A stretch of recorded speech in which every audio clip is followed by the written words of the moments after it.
இந்த வணக்க வழிபாடுகளிலேயே சிறந்தது எது என்று பார்க்கின்ற பொழுது தொழுகை தான் சிறந்தது.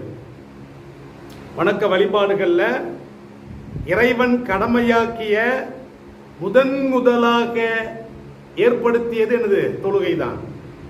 இப்ப நாம லா இலாஹ இல்லல்லாஹ் முஹம்மது ரசூலுல்லாஹ் இறைவனை தவிர இந்த உலகத்தில் வணங்குவதற்கு எந்த கடவுளும் இல்லை.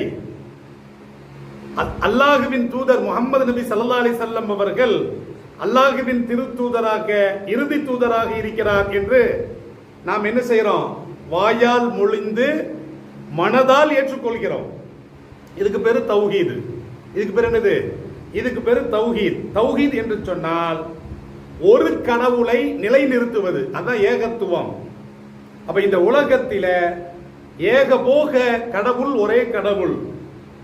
அதைத்தான் இஸ்லாம் ஏகத்துவம் என்று சொல்லுகிறது, தௌஹீத் என்று சொல்லுகிறது. அப்ப